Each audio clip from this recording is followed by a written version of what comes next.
Tszyu versus Keith THURMAN coming up on March 30th. Are you guys excited for this fight? Tszyu is 24-0 with 17 KOs, so he's undefeated, and he's facing the veteran Keith THURMAN, who's 31-0, with the one loss coming to the legendary Manny Pacquiao. So, before we get started with the technical breakdown, I'd like to state my biases up front, as any good scientist would do. So, on a persona, or sort of personal level, I definitely favor Tszyu. I think Tim comes across as a very down-to-earth, straightforward person, and that says a lot, of course, given that he's the son of the legendary Tszyu.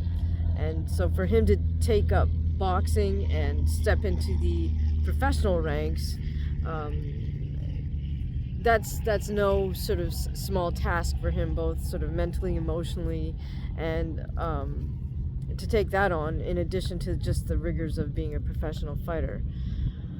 He certainly did not go the route of another son of a legendary fighter with the initials JCC, and you know, I think it takes an extra something for the son of the legendary professional fighter to even consider lacing up in the first place.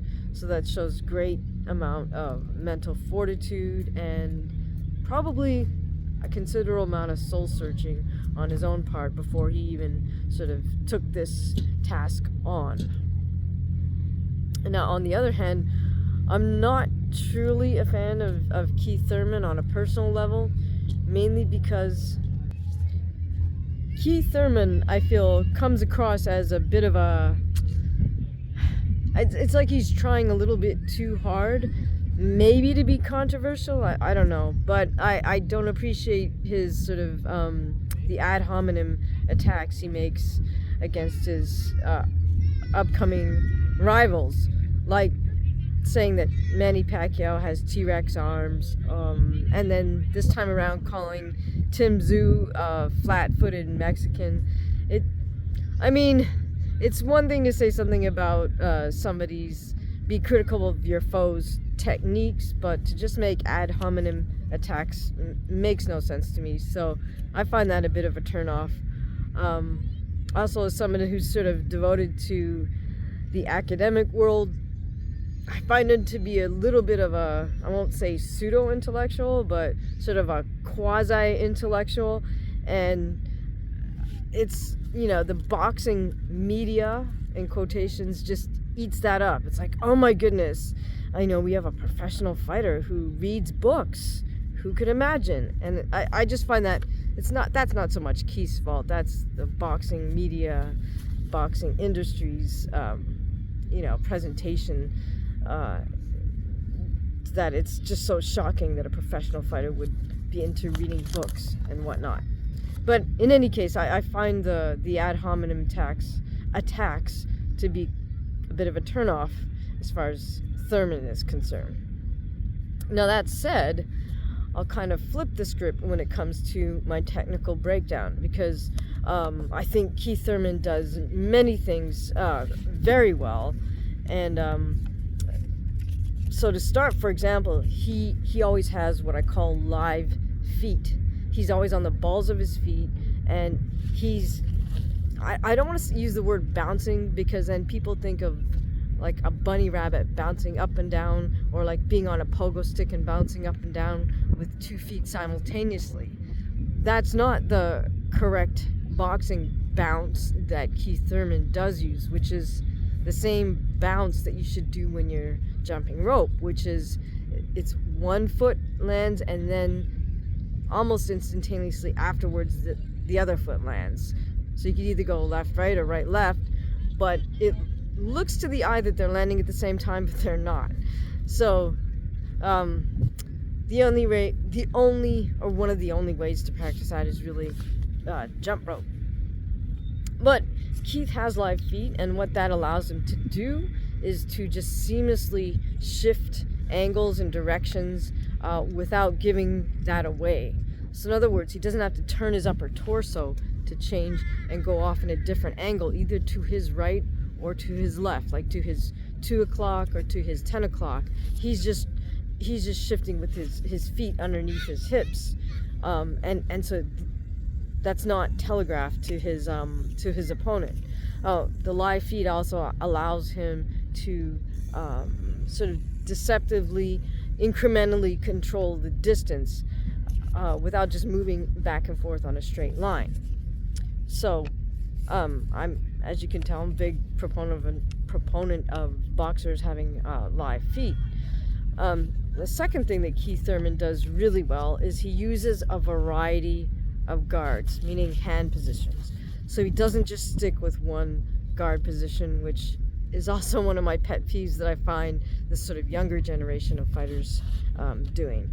So whether it's right hand near his chin and left fist, jab fist a little bit further out, or it's double high guard up, or it's sort of the shell defense with the left arm across his torso, again, right hand up towards his face, or one that he really uses, which is very old school, which is like double fist kind of right in front of the chest, because that's a great one because you could just turn, and it's also the right position to fire your punches from. So the third thing that Keith Thurman does really well is he's always feinting.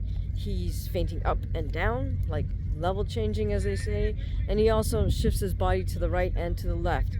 He doesn't do it in a steady rhythm. He's doing all these things in a jittery rhythm, so it makes it very hard for his opponent to predict where is he gonna go next.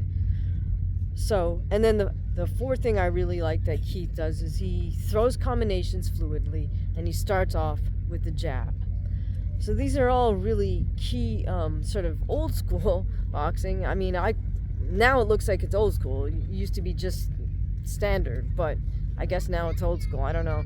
So he has the live feet. He uses a variety of guards, and he's always feinting. He's always shifting, and he throws combinations starting with the jab. All right, so now let's take a look at Tszyu. Well, I don't think Tszyu is flat-footed. He's certainly not on the balls of his feet as much as Keith Thurman is, but that doesn't, in my opinion, make him flat-footed, because he does have, I think he has decent footwork. He certainly does not cross his feet, which is one of my pet peeves that I see happening a lot with the much younger generation of boxers or aspiring boxers. But the key points that Tim has to his favor are that he's sort of deceptively fast. He doesn't load up on those punches. Surprisingly fast, because when you see it happen, you're like, my goodness, that how is he able to throw those punches so quickly? And he's very powerful. By the same token, again, he doesn't load up, so he doesn't telegraph. You can't tell by just watching how powerful that punch is.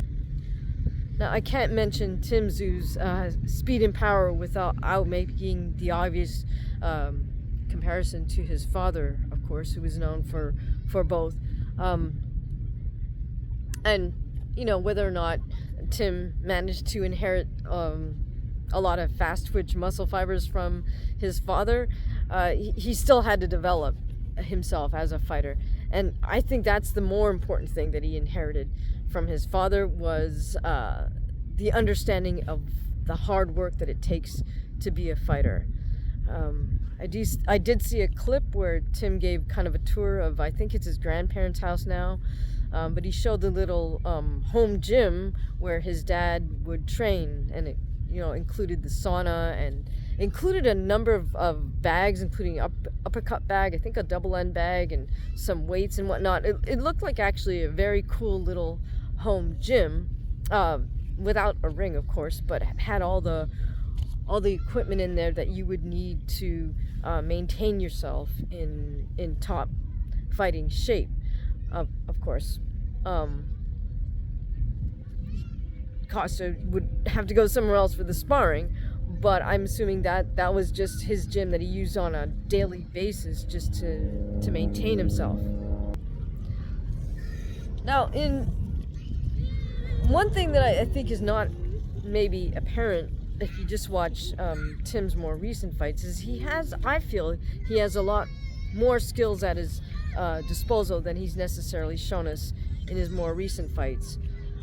So for example, he does know how to use more than just the high double guard up here with his fists held high up by his forehead.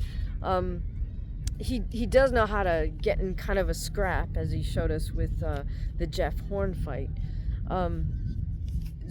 I'm not sure what it is, but I'm not sure if he consciously kind of limited what he was going to do in the ring the last couple of fights, just being sort of conservative, or that was something his camp asked, his trainers asked him to do.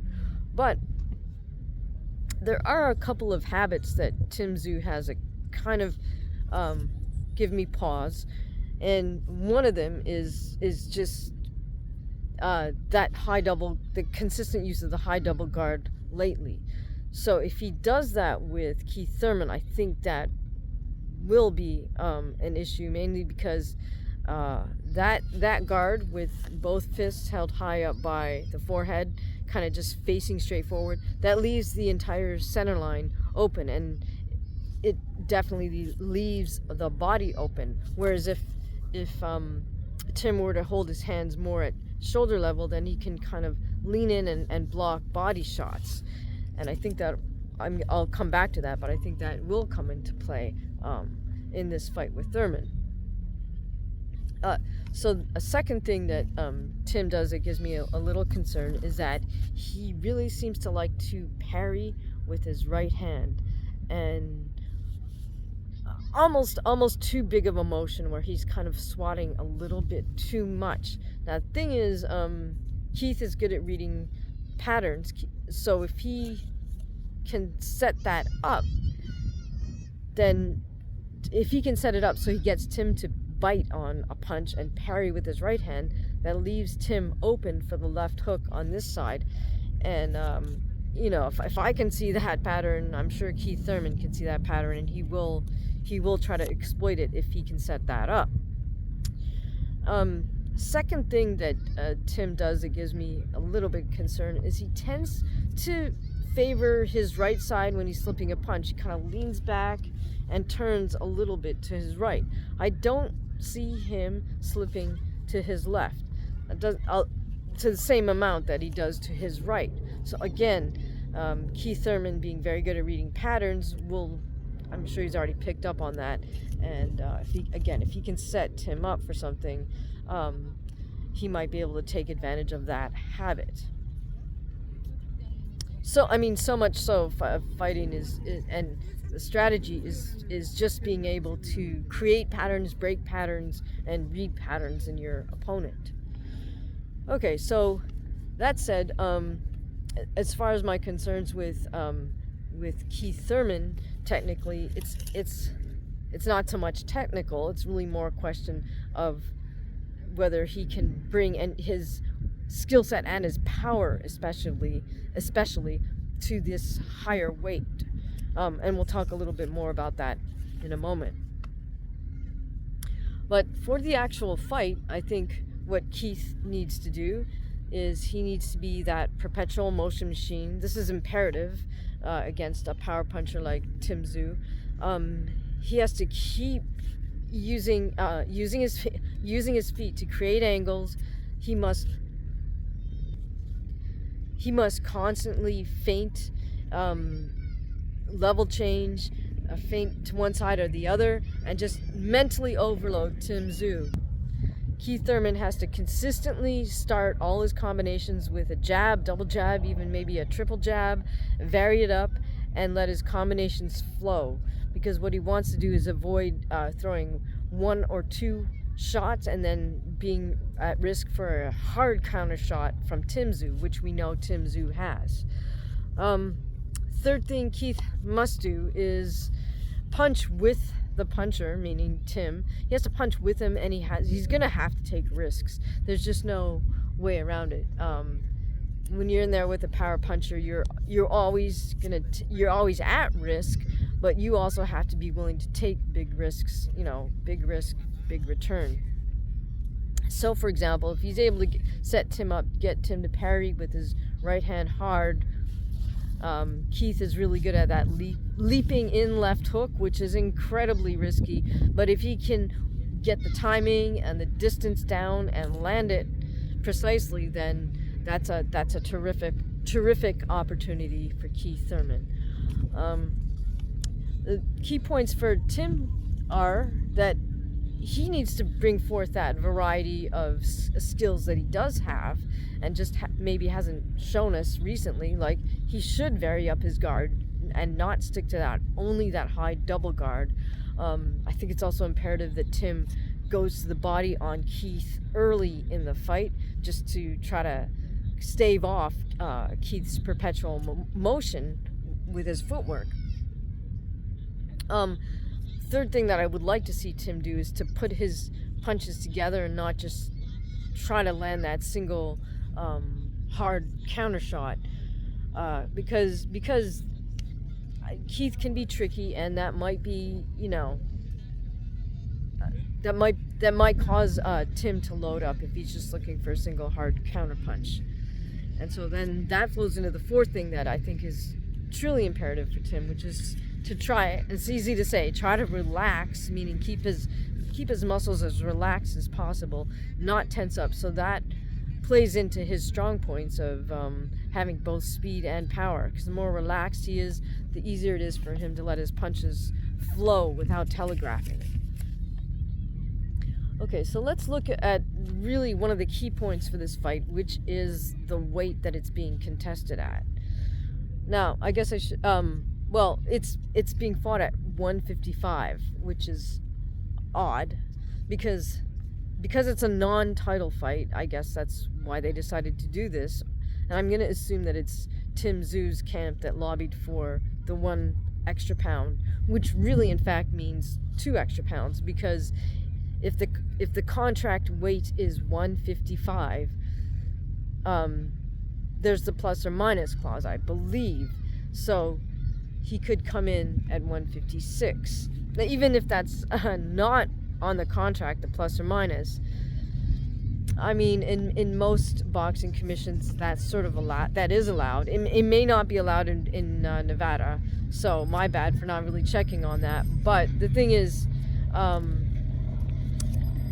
no matter what, whether it's 154 or 155, Tim has fought at junior middle his entire career, whereas for Keith Thurman, I mean, he did fight one fight a long time ago at 154, but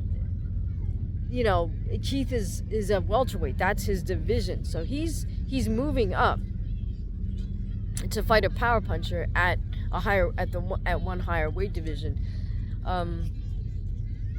Now, Keith is kind of playing this off as not being that big a deal, but here's the thing. So, given how much time he's had to prepare for this fight, he certainly did not have time to put on 7 pounds of muscle.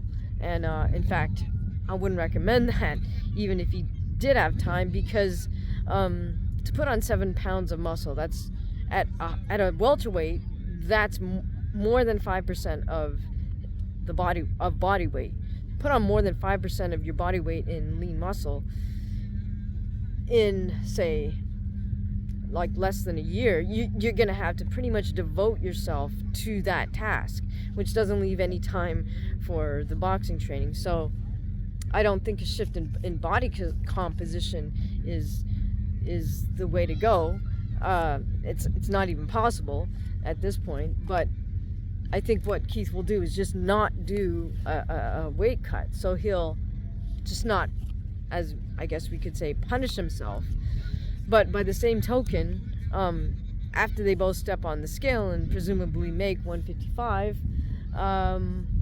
let's assume that Tim Tszyu rehydrates to a much heavier weight than Keith Thurman. So by the time they step in the ring, Tim will have a considerable weight advantage. Now, another factor to take into consideration is the fact that Tim Tszyu was active. He fought 3 times in 2023, whereas Keith Thurman has not fought since February of 2022. Now, no matter what people say, oh, there's no such thing as ring rust. There is such thing as ring rust in terms when you're fighting, especially when you're fighting at this level, world championship, world class boxing fight. There is ring rust in that sense, and I predict it'll take one round of solid action for Keith Thurman to kind of snap into it. So what I mean by the solid action, so is if the first round of this 12-rounder is just slow with both guys just kind of looking at each other and posing, then that's not gonna knock the rust off Keith. I mean, he needs one round of action where he's throwing and maybe getting touched a bit to kind of bring his body back into sort of fight mode. Now, in Keith's favor, he does seem to be the type of athlete that takes good care of himself, whether he's in fight camp or not. And also, to his credit, he does seem to have a good understanding. Unlike many professional boxers, Keith Thurman does seem to have a good understanding of how to do proper strength training. Honestly, I would give most professional boxing fighters a D or an F on their strength training based on the posts they make. And my assumption is they think these are they're making these posts of themselves working out with weights because they think this is like something to be proud of, but they just reveal that they have really bad form. And if that's the case, that means they have hired a strength coach that is an ignoramus in their supposed chosen field. But I will give props to Keith for not only maintaining his fitness, but using proper strength methodologies. And I'll assume that hand in hand with that he also knows and adheres to a decent diet. Okay, so now, given that Tim has a clear weight advantage and also a clear activity advantage, why was this fight even made? So let's take a look from the sort of, I don't know if you want to call it political or business, or it's kind of both of them collapsed into one. But let's bear in mind that Tim Tszyu's WBO junior welterweight belt is not on the line, and that's specifically because Keith Thurman's not ranked by the WBO in that weight division. So that's fair. Now, why they decided we've got to go 12 rounds, I guess because it's the main event. I'm not sure. Maybe it's because, both fighters want to test themselves at 12 rounds even though the belt is not on the line. I've also heard that, it's been said, I've been told that if a world champion fights a non-title fight but they get knocked out, then they automatically supposedly lose that belt and it goes and it's up for grabs. Somebody else can fight for it, or they could try to fight for it again. But it's kind of an odd thing, right, in boxing for there to be a 12-round fight, but it's a non-title bout. So why are we doing this fight then? Well, in my opinion, I think this is a dress rehearsal for bigger fight down the road in May with Canelo. It's a dress rehearsal because this is the first time that PBC Boxing is going to broadcast on the live stream service that I'm not going to bother mentioning because I don't feel like advertising for them. But, this is the first time it's not terrestrial TV.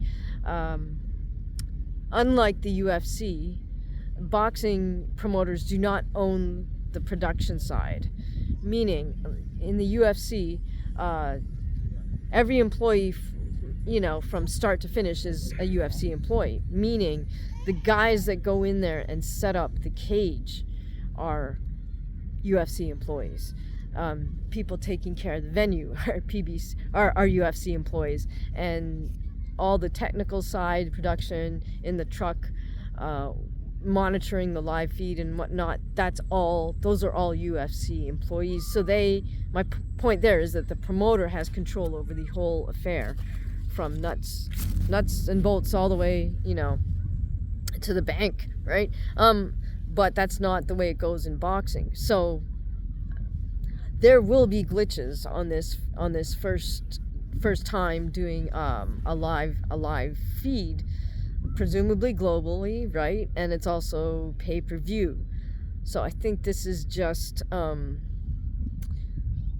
the promoter didn't want to throw out they're not going to put their top shelf fighter out there, Canelo. They're not going to put them out there on the very first live stream broadcast. So they need to test the waters with a fight that's viable enough that at least boxing fans will tune in for or pay for. Keith Thurman is kind of doing that for the US side, right? Because he may not be a household name, but US boxing fans do know who Keith Thurman is and may be intrigued enough to shell out for the pay-per-view. And on the other side, this is PBC's chance to kind of test drive Tszyu with the U.S. market and see, give him an opportunity to shine and see how he does with the North American market and at the live audience in Las Vegas, and kind of see, hey, does Tszyu have that potential star power, right, to pull the crowd in Vegas and also shine through on the larger small screen, as it were. So yeah, it's kind of like the potential coming out party for Tszyu in North America, I think. But that's sort of my read on it. Why this fight is being put together as a pay-per-view, even though it's not a title fight. And overall, I think in this case, I do give the advantage to Tszyu, mainly because of the size difference, the activity difference, and the power difference. But because of all the outstanding skill set that Keith Thurman brings into the ring with him, it does make for an intriguing matchup. The biggest question is, will Keith be able to execute as to the fullest of his capability, in spite of the layoff, in spite of the fact that there's going to be a significant size difference? Who do you guys have winning this fight? Do you have Tszyu or do you have Thurman? Let me know in the comments below. Thank you for listening.